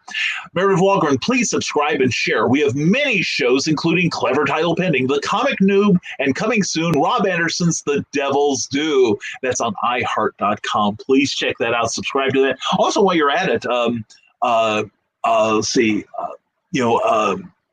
well, we're going to mention it at the end of the show, but check out Meredith Walgren. Put in your links as well, hon. She's got a great morning show called The Morning Nosh that will really get your day off on the right foot. It really will. And can we please bring back the idea that if you do not have something nice to say, expect to be hit? Oh, yeah, that works. I hate to say it, but many times people need a smack on the head. It's called a gib. All right. Hey, I got a friend named Gib. We need him. And John B. Pica, promotion time. Find awesome entertainment, cosplay, diesel punk, podcasts, books, and art at johnpica.com. That's what we need to get back to, seriously. And good morning, Brian. Deanne, good morning to you, hon. Hope you and Austin are weathering the storm well nowadays. Good to see you here, as always. And Rick Bradley says, my girlfriend was in criminal justice, and she let me know that her instructor told the class that if they ever pull over a person of color, that they need to call for backup. Wow. I remember she came home that night and was very upset to be told to be scared of them. Yeah, well, that's that whole thing with the bird path and the dog, the lady walking her dog in the Central Park. That was that whole thing. And the thing is, the guy that filmed that encounter, the gentleman who did that, he's a former writer for Marvel, an editor for Marvel Comics. So, that's Rick, that I can see her being upset. Man, it's crazy. My father tried to teach me the same thing. It never took, though. Eric Hawkins, if you watch the whole video where the old man charged the cop and then got knocked down, multiple cops and the one who knocked him down checked on him, but then again, down charge a cop when you're in your 70s, aging hippie. Yeah, don't charge a cop when you're in your 70s. Yeah, and that's the thing. Those guys would have been on a hair's trigger anyway, because they're expecting somebody to come and get them. I think he was a little excessive, though, a tad. David Atkins, it was said a long time ago that cops should be there to serve and protect, but the threats they get often and the stress of the job, including the threats of their family, is part of the issue. Well, that's true. And one thing I learned from the last time I took the Citizens Academy in Lafayette, that they have a serious psychological the police force, our local Lafayette police force, and many others have like a battery of psychological tests that the applicant has to take. However, the job changes a lot of these guys, and that's why you hear about, I think in a lot of cases, just from my limited experience, that it's not so much that a bad apple got in, but the seeds were already there. And, we all get cynical. A lot of us get cynical as we get older. I know I have, or more cynical than ever. I was always cynical. But, the thing is, the job changes. We are all changed by what we do. I know I'm changed by just how I've done my business just in the last 8 years, being a freelance creator. So, It's inevitable. I die a little every time you lick a book, says Eric Hawkins.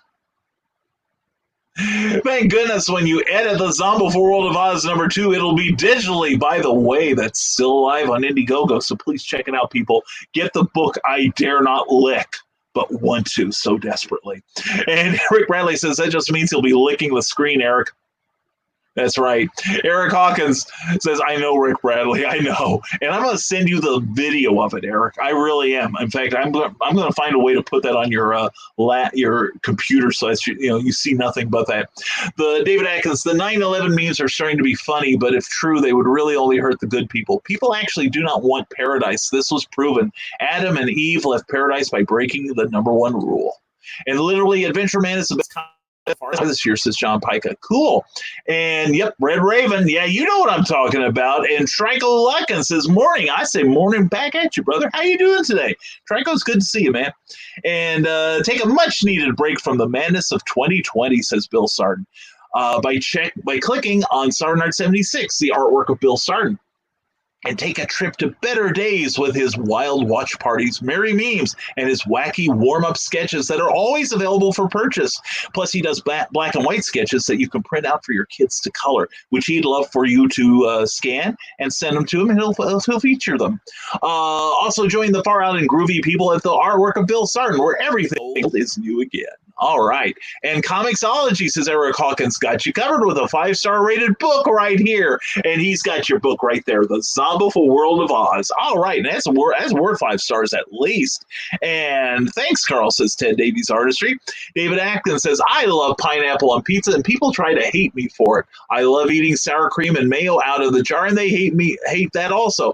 Why hate what I love and change me? Leave my favorite stuff alone. You keep your hands off his mayo. You know what I'm saying? If that's his spread of choice, then you let him have it. All right. And I agree with you. Pineapple on pizza is a delight. And Harley Slavic, I suggest more people collect vinyl records. I collect them, and they are amazing. If you want records, then contact Harley Slavic, and he will try to help you at the Harley Slavic store on Facebook. Very good. And I look forward to receiving my copy. Me too. Christian Basil, speaking of changing the topic, we were talking about Sarah's spine. It's been the forefront of my thoughts. I could say that. And thanks to using stamps.com, says Rob Anderson, I can't update where it is, and it should be there on the 12th, but it arrived at UPS Regional Facility June 9th, 2020, Indianapolis Distribution Center. Thank you, Rob. Rob sends out, and I try to do the same thing with my mail order. He sent out my tracking number so I can track the package. And, like Meredith did with mine, I want to get a firm grip on Rob's package. You know what I'm saying? I can't wait till it's in my hands. I'm sure it will be as wonderful and as dimensional as I've heard it is. Anyway, Rob Anderson, after losing too many packages over the year, it's time to take control of it and make sure I can track everything. Yeah, that's the reason I do it too. And since I've started doing that, Rob, I've only had 2 problems with 2 packages probably in the last 10 years. That's it. Just 2 packages. Like poor Cindy Kep, the poor girl. David Atkins says, tell me what you think about guardian angels. Are there any? Mine drinks. Mine does. That's Brian speaking there. Is it a relative? Is it possible for some not to have one? If not, did Stalin have one? If not, why would one have one and not another one? Nothing says... I'll give you my opinion, but I'd love to hear you guys chime in. I think we all are assigned a guardian angel, but it's just like the angel and the devil on your shoulders. How well do you listen? Mine probably has started drinking because I tempt mine far too often. And I do know someone who has 2 guardian angels, and they are her grandmothers.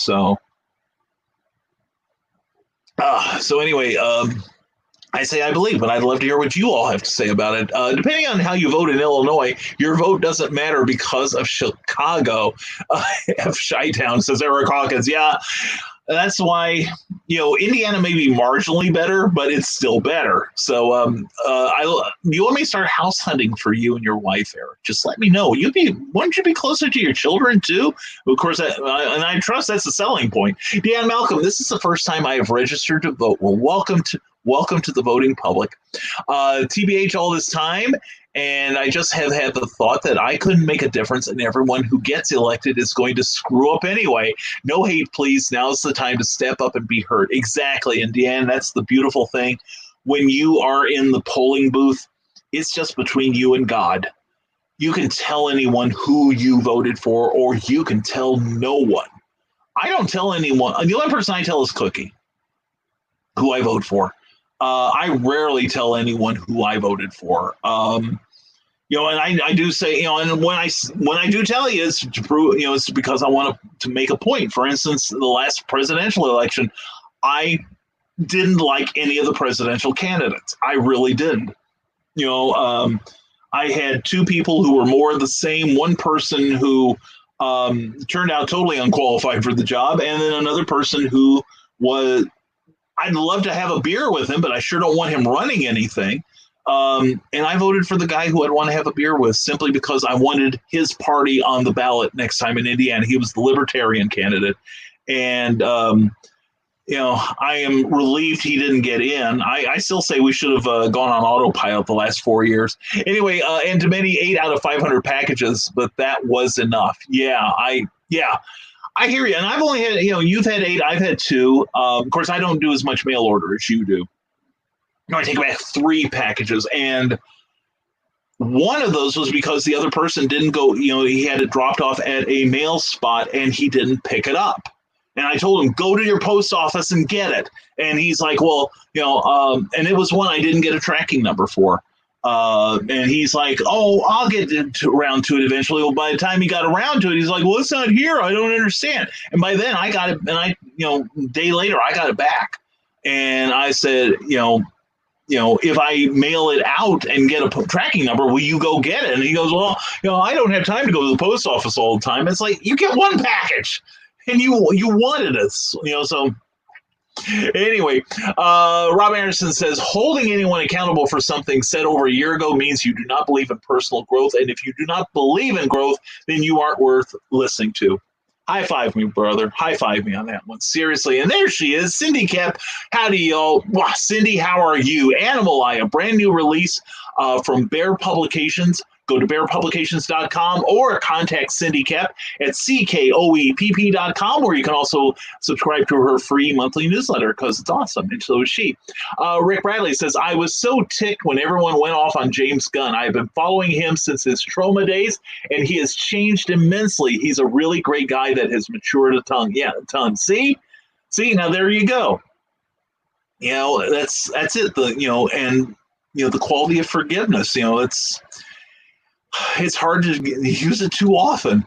Retrieve Book 2, says Ted Davies, is selling like hotcakes, which means it's delicious with butter and syrup on it. So please get Retrieve Book number 2. And Ted's going, no, that's not how you sell it. Anyway, Retrieve Book 2 by Ted Davies is selling like hotcakes. If you would like to be part of the Retrieve experience, follow the link to purchase and thank you. And check out TedDaviesArtistry.com. You will be glad you did. And forgiveness is a superpower. Cindy Kep, it ought to also be currency because it is so rare for these days. David Atkins said, should those involved in the movie Blazing Saddles apologize for that movie? Should Benny Hill be banned from television? If we are talking about trends, I feel there are people who want to argue. Yeah. And that's the thing. It's like, Blazing Saddles was making a point about stuff that unfortunately hasn't changed enough. Benny Hill may have if he were alive, he may have a thing or two he may need to apologize for, but otherwise, but that's the thing, yes, the girls on that show were dressed provocatively, they were pretty, but you never heard of Benny Hill going after the girls like that DJ went after the boys, over there. Cindy Camp, action, adventure, irreverent humor. Go to Smashwords for the work of Brian K. Morris. Thank you, Cindy. Mwah. I adore you. You're awesome. And Deanne Malcolm, I understand that I don't understand, but I stand. Randy Rainbow said that last week, and I just had to take a breath because it was so perfect. That's, yeah. That is a good statement. And I have to say that Randy Rainbow, I don't always agree with a lot that he says. Maybe it's just the way he presents it, but that is profound and that is on the money, Deanne. Thank you for sharing that. Cindy Kemp, here too. Go to Amazon. That's my Amazon link. Cindy Kemp, thank you for taking care of me. You're the best. Harley Slavic, there is a YouTuber who made a video regarding BLM, and I suggest people watch it. Black Lives Matter, when Modern Renaissance Man is the YouTuber. I will have to check that out. That's like, we'll have to see. Then after you catch up on all Brian's cool toys, join Cindy Kemp on Discord. Oh, cool. I will definitely have to check that out. And, we'll see if it's one more place I gotta be. There just reaches a point sometimes where I look at all these places I'm on, I'm like, it's just one more thing to do. But that's the days I get tired. But anyway, I'm old. Thanks, Meredith Lawgren, says Ted Davies, and I say thank you too. I don't know what I'm thanking you for, but thank you. And let's get back to your comments because I scrolled way the hell past them.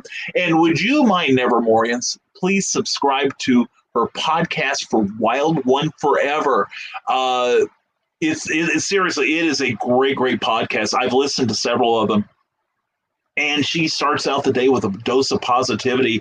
And if you can't use that, man, you need a checkup from the neck up. And there we go. It would be so nice to have some kind of residual income for the effort. It's kind of like a Patreon, but it's done through iHeart, I think. But anyway, please check it out. I got to get on that, Meredith. Please don't hesitate to nag me about that. Even just $1 makes a difference. So please give generously to Meredith Lawgren, because she does a lot of stuff you guys and gals don't even know about. She has helped me and this show so very much.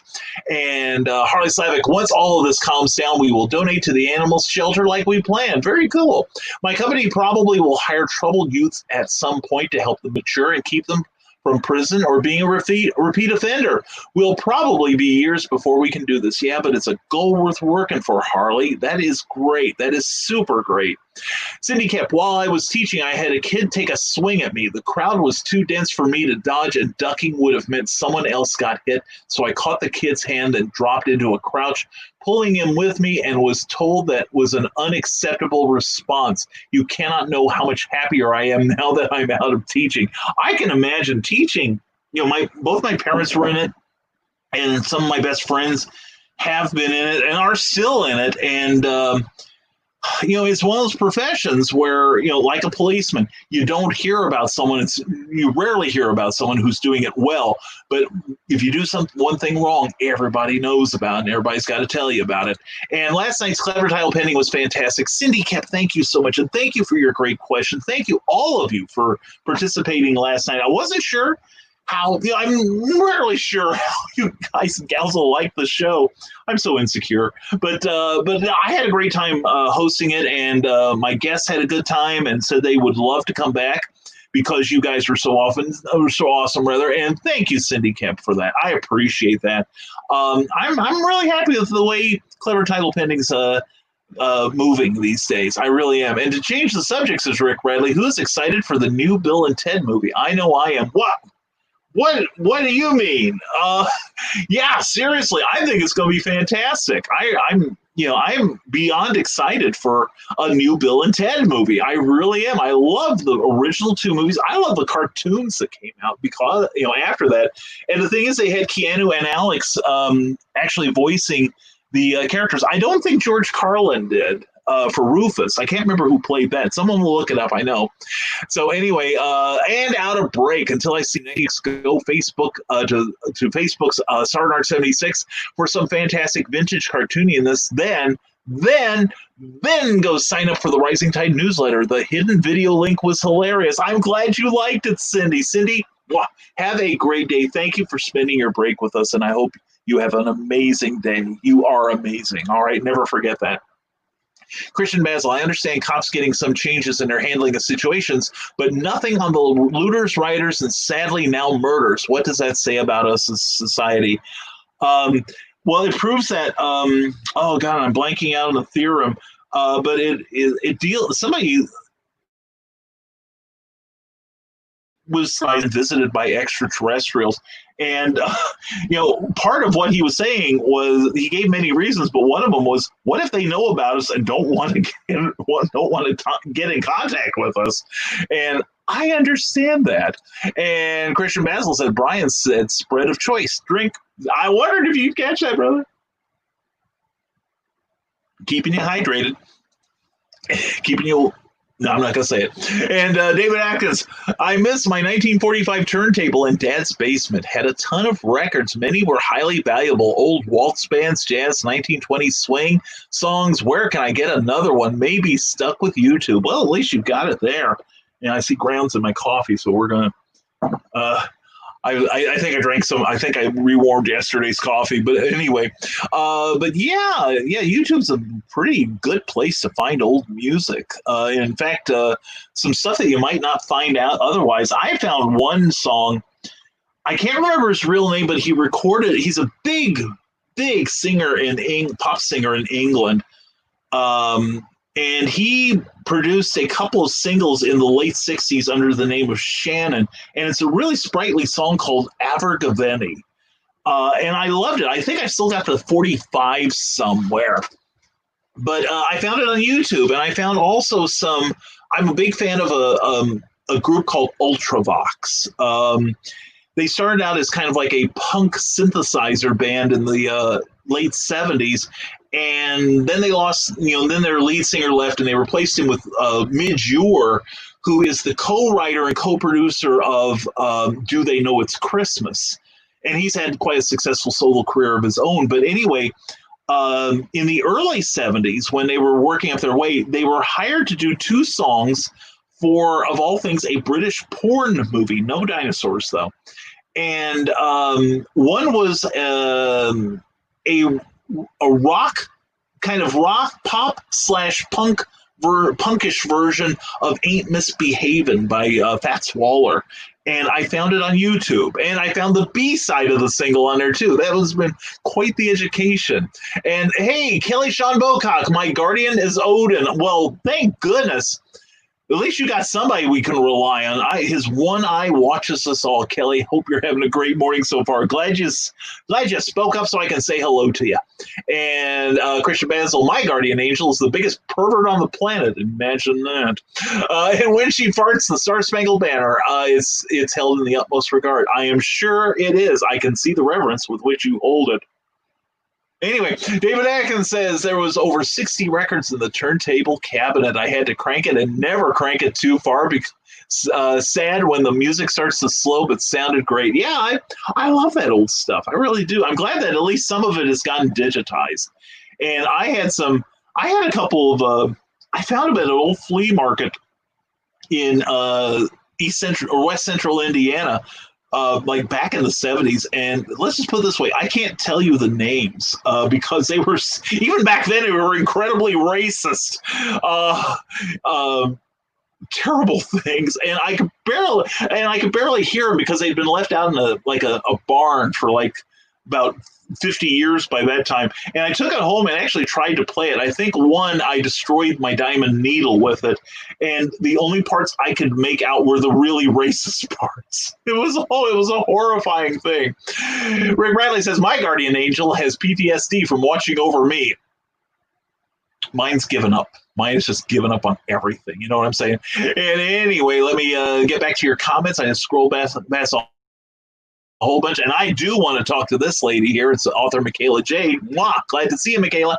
Hey guys, I have time to play.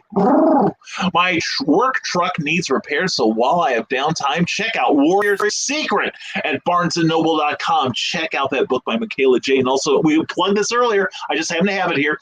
Obsidian Hearts, Linnea Fletcher, Michaela's half of that team. So buy it, and you will not only love Michaela's half of it, you'll love the other half too. So check it out. All right. And by the way, says David Atkins, Benny Hill was a great guy. I really wish more people like him actually exist now, but sadly do not. Who will fill their shoes? Yeah, and the thing is, a lot of the stuff, yeah, it was sexy, it was funny, it was light, but it was lighthearted and never mean except to himself. It was usually always fun humor, slapstick stuff. I loved it. And I remember one time I picked it up from him where he was closing out one of his shows. He said, well, I have to sit down at the typewriter and create the script for the next one. And typewriter has been a part of my vocabulary for years. Harley Slavic is going to head out, but please support his and other small businesses if you can, and only if you want to. I say even if you don't want to, support us anyway. Not going to force you to do something you don't want to do. I am. Support Harley, support me, support all the people whose links you see here on this page, because you all are doing some amazing things, and I'm proud as hell of you. Anyway, nobody should force people to support them. Don't listen to Harley.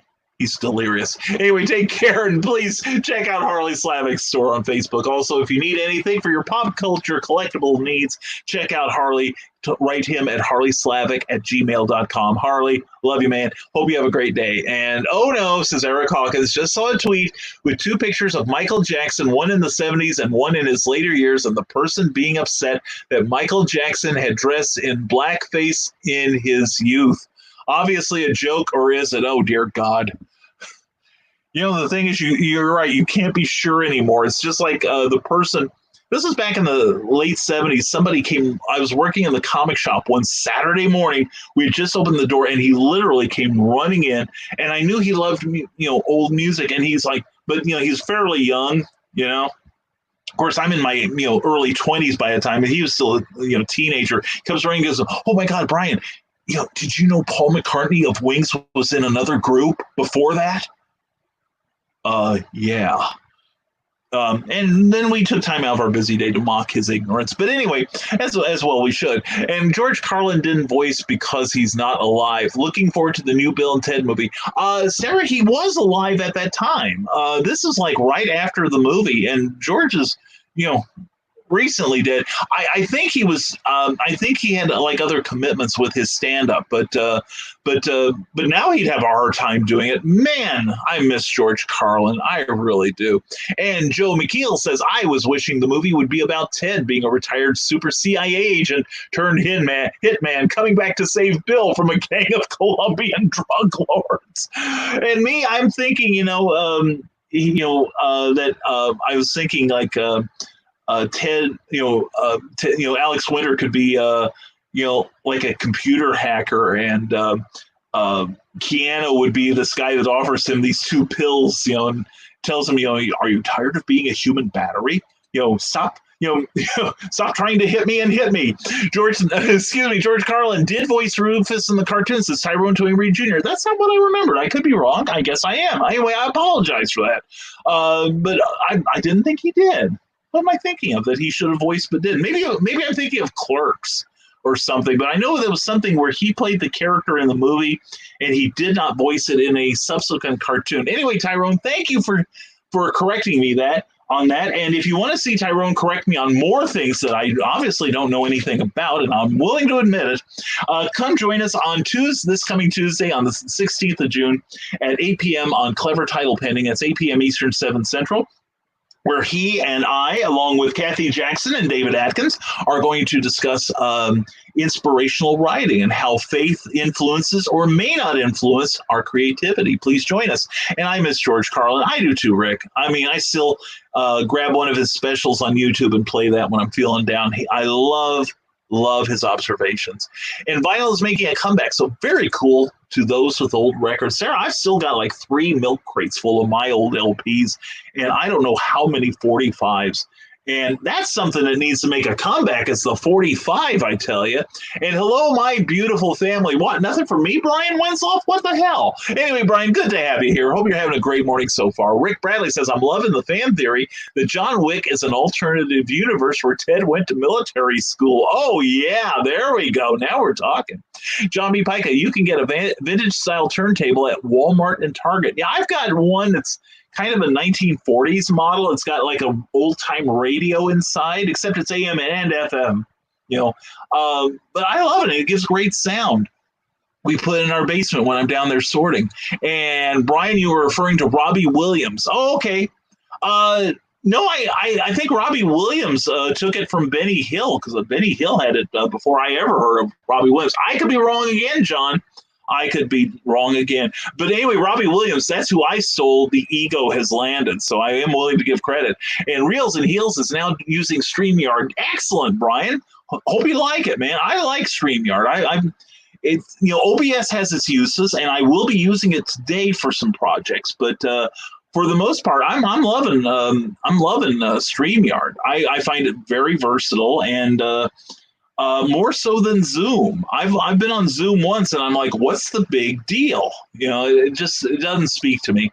Anyway, David Atkins, sorry I have to go and listen to my ding-a-ling, Red Baron, and Spiders and Snakes. Then I will be drawing today with writing later. Slightly scared about more testing tomorrow, praying for good news. Dude, you stay up all night and you study, brother, because I want you to pass those tests with flying colors, all right?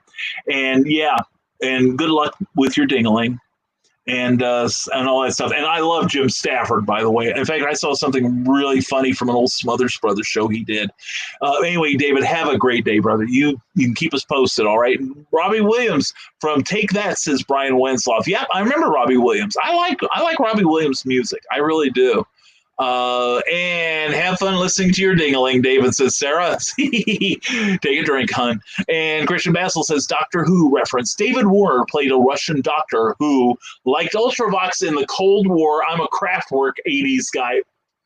High fives, Christian. High fives. I knew we were getting wrong for a reason. Other than the fact our minds are in the gutter. But yeah, when I heard that Ultravox thing, I just got so excited. The same way I did when, especially under Russell T. Davies, and once, I think 3 times maybe under Russell T. Davies, and I know once under Stephen Moffat, I heard Merry Christmas, Everybody by Slade. I love Slade, too. I like a lot of those old British bands. So, but yeah, huge Ultravox fan. And still follow John Fox and the Maths and all those. David Atkins says, Sarah, extra credit if you know who sung it. And the song is stuck in Sarah's head now. And Michaela says, thanks for all the plugs. Well, you can always count on me, Michaela. I want to give you as big a plug as you can stand. And I've done it twice this morning, and for my age, that's pretty good. John B. Pike, okay, there have been a lot of people doing blackface as a sign of support for Black Lives Matter. They're asking for trouble. Anyway, eek. Christian Basil, Benny Hill, Monty Python, the 2 Ronnies, Dave Allen, they would never survive today's PC culture. It's a shame. The pioneers of taking down the PC culture, George Carlin, Lenny Bruce, Chris Rock, Sam Kinison, Andrew Dice Clay, they'd never have seen the light of day. Well, even Groucho Marx or W.C. Fields, classic comedians back in the day. Same with that. And then the culture's changed. Some of it is welcome. A lot of it is welcome. We should all be a lot more sympathetic to other people's cultures. And, and things like blackface, of course, is, patently offensive. And what is it? I was hearing this yesterday on Philip DeFranco about Bon Appetit. That what was it? One of their editors had a picture surfaced of them in blackface, a Caucasian in blackface, and it has stirred a huge debate at not just the magazine but the YouTube channel, where it was some of the talent, non-Caucasian talent, we shall say, reveal that they are not paid for their YouTube work, and that they are just simply expected to do it as part of their job on the magazine. And the editor-in-chief actually resigned, saying, I was unaware of a lot of this stuff, and I have unfortunately been promoting it or not stopping it. And he stepped down as a result. So Bon Appetit's in one mell of a hess this morning.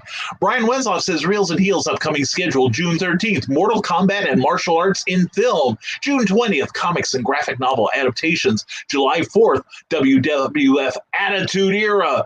And July 11th, Godzilla Kaiju films. And July 18th, remakes. There we go. All right, beautiful. Sounds good. Check out Reels and Heels, all right? And Sarah, I was thinking of Clerks too. My brain is with yours, Brian. Oh, you poor woman. You poor woman. And do you have a desire to lick your spine now? I'm just wondering. And I pay to see that. Gotta go, says johnpica.com. Check it out, please. For the love of God, check out johnpica.com. John B. Pica, glad to have you here as always. Hope the rest of your day is awesome. Tyrone, Tony Reed Jr. says the first season of the animated series was produced by Hanna-Barbera Hanna-Barbera and aired on CBS in 1990 with Keanu Reeves, Alex Winter, George Carlin, and Bernie Casey reprising their film roles. They were all replaced in season 2. Maybe that's what I'm thinking of, Tyrone. Okay, thank you for clearing that up. I do appreciate that, seriously. And I believe you. I believe you. I believe. And Kelly Sean Bocock says, all of the entertainment from the past never trampled the will of anyone involved. If it doesn't go against your will to do anything, it wasn't meant to hurt anyone. Yeah, but the problem is, now it is hurtful. And some of it, a lot of it, I can see. Attitudes change over the years. That's the thing. And John Wick is Neo and still in the Matrix within a software update. Now, I totally dig that, Rob. I think that would be hilarious if that's what we find in Matrix 4, which is being produced now. And it's going to have Neo and Trinity in it. I'm excited. That's going to be so cool. And I love Robbie Williams, says Brian Wensloff, version of Walk on the Wild Side. Oh, yeah. I like his voice. He's got a lot of great music. And Bill Sargent said, I just want to say that Clever Title Pending was great last night. Thank you so much, Bill. And this morning's show is no slouch either. Well, thank you again. Thank you for your contributions to both, Bill. And seriously, everyone that pipes up on here, you are welcome to join the conversation because you are the stars. And that would be me. Okay, gotta get going for now, though. I'll see everyone Friday morning on Nevermind the Furthermore at 10 a.m. on the east side of the Wabash and 7 on the west. Via con Dias, everyone. Hey, Bill Sarn, thank you for being here, brother. You have a great day, my friend. Christian Basil has a link on Facebook to the page, The Traveling TARDIS. 34,000 subscribers and climbing up your end scene. Be one of them. And Eric Hawkins, Sarah is licking your spine. What Pixar? It didn't happen. Oh, if you could only take a screenshot of my imagination. And did you hear about the CEO of the parent company of Fangoria? Oh, yeah, I did hear something about that. That was a while back, wasn't it? Yeah, I heard he got into some trouble and got to run myself like Stupid O'Clock here on Facebook. I do, and I will be on that show, Stupid O'Clock, tomorrow night at 9 p.m. Eastern, 8 p.m. Central. Looking forward to it, Joe, excuse me. My glasses slipped for a moment. Anyway, Joe McKeel, thank you very much, and you have a great day, my friend. Have a great one, and we'll see you later. We'll see you on tomorrow's show. And there we go. And this time he put in a link, so definitely check that out and tell everybody you're going to be there and spread the word about it because we got to get some numbers for Joe there. And there we go. We have caught up with your comments, and so now we're going to change gears just a little by putting a little advertising in your ear.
All right.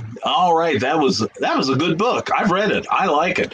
You should read it too. Brian Wesloff says if you're not watching Stargirl, you're missing out on a fantastic DC show. Highly recommended. Also, the Harley Quinn animated series is top notch. Thank you, Brian Wensloff. We are going to catch up with that eventually too. But we got a whole bunch of stuff, and I know you do too. So we're going to close out the comments here, and we're going to start wrapping this show up a little after we give you some program notes. Don't forget, We will be back Friday morning at 10 a.m. Eastern, 9 a.m. Central with a brand new Nevermind the Furthermore right there under my hand. And if you go to this place, Rising Tide Production, coffee grounds. Okay. Anyway, if you go to Rising Tide Publications on Facebook, you're going to find fresh content every day, 3 or 4 different things at different hours of the day. You will enjoy it. You will love it. Anyway, please sign up for that. We've got over 2,100 people there, and we would love it if you were one of them. We're getting more people all the time that enjoy what we do there, and we think you will also. Also, check out risingtide.pub. That's where you can also sign up for my free monthly newsletter, where we have all kinds of entertaining things in there.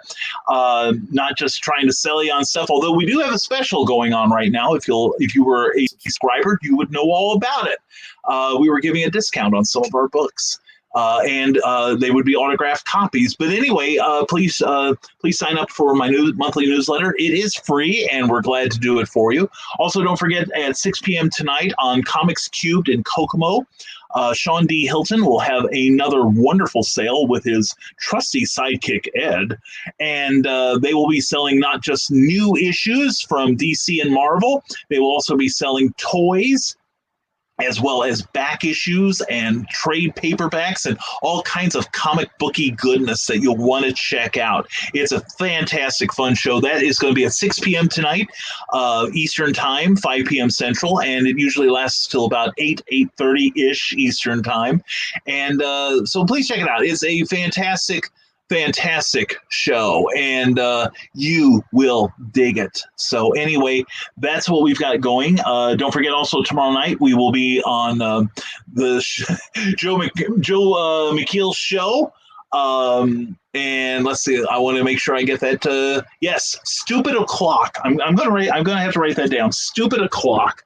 Otherwise, I'll never remember it. I should have written it down when I booked it. Anyway, Stupid O'Clock. And the thing is, it's not a stupid show. Well, I can't vouch for it once I show up. But anyway, please check it out. It's going to be a great 2 hours of entertaining discussion on various pop culture things. And I will be there. Thank you, Joe McKeel, for inviting me. Looking forward to meeting the rest of the panel.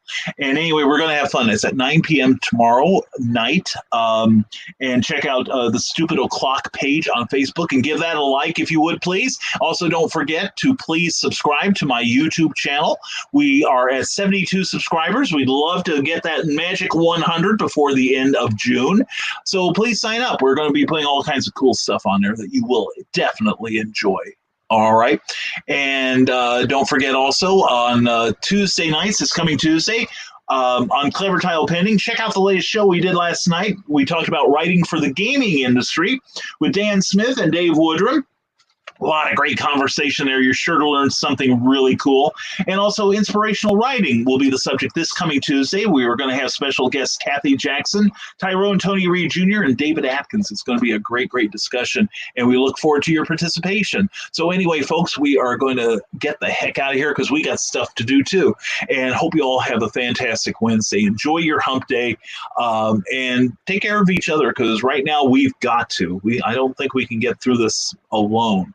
So we're going to need each other's help. So everyone have a fantastic day. Remember, stay smart, stay safe, wash your damn hands, and never apologize for being awesome. We will see you tomorrow night on Stupid O'Clock at 9 p.m. Eastern. And then on Friday morning, we'll return with another Nevermind the Furthermore.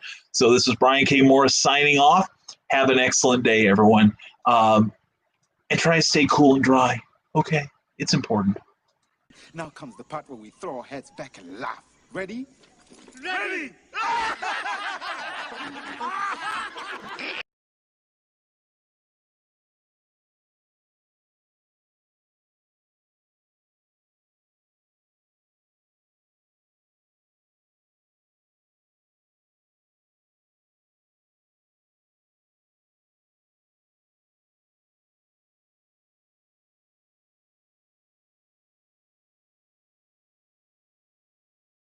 Thank you for tuning in to Nevermind the Furthermore, a Rising Tide Publications and Brian K. Morris production. Member of the Comic Book Advocating Network and sponsored by GeekInsider.com. Become part of our show with sponsorship and advertising opportunities. For details, contact advertising at GeekInsider.com or visit podcast.geekinsider.com.